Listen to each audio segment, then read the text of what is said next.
السلام علیکم۔ آج کی کہانی ان شہیدوں کے نام جن کی وجہ سے ہم آج اپنے ایک الگ وطن میں پرسکون لائف جی رہے ہیں۔ شکریہ ہمیں الگ وطن دینے کے لیے، آپ کا بہت بہت شکریہ۔ ایسے بنا تھا پاکستان۔ اس ٹرین کی 9 بوگیاں تھیں، تقریباً 1000 مسافر سوار تھے۔ جب گاڑی لاہور ریلوے اسٹیشن پر آ کر رکی تو صرف 8 مسافر زندہ تھے، وہ بھی بری طرح زخمی تھے۔ پوری ٹرین جیسے خون میں نہا کر آئی تھی۔ لندن ڈیلی میل کے نمائندے کا آنکھوں دیکھا حال۔ آگ اور خون کا یہ کھیل سارے ہندوستان میں جاری تھا۔ لاکھوں لوگوں کو ہجرت کرنا پڑی۔ صرف دہلی اور لاہور کے راستے میں تقریباً 54 سے زیادہ حملے ہوئے۔ سب سے زیادہ مہاجرین مشرقی پنجاب سے ہجرت کر کے پاکستان میں داخل ہوئے۔ لدھیانہ اور امرتسر کے درمیان سکھوں کے مسلح جتھے ٹرینوں کو روک کر ظلم کی تاریخ رقم کرتے رہے۔ ایک ایسی ہی اسپیشل مہاجرین ٹرین محکمہ دفاع کا عملہ اور ان کے اہل و عیال کو لے کر پاکستان آ رہی تھی کہ اسے بھی روک لیا گیا۔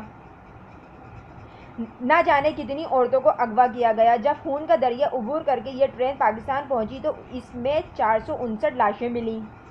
کبھی پٹیالہ میں ٹرین روک کر جب مسلمان بچے کرپانوں پر اچھالے جا رہے تھے، تب حفاظتی عملہ ایک طرف کھڑا ہو کر قتل عام کا تماشا دیکھ رہا تھا۔ بے شمار لاشیں قریبی نہر میں پھینکی گئیں۔ تقریباً خالی ٹرین پاکستان پہنچی۔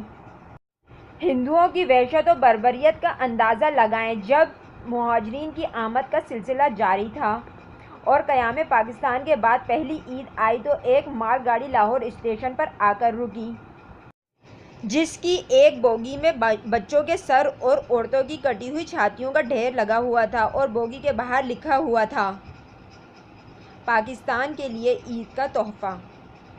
اے میرے وطن کے لوگو، ذرا آنکھ میں بھر لو پانی، جو شہید ہوئے ہیں ان کی ذرا یاد کرو قربانی۔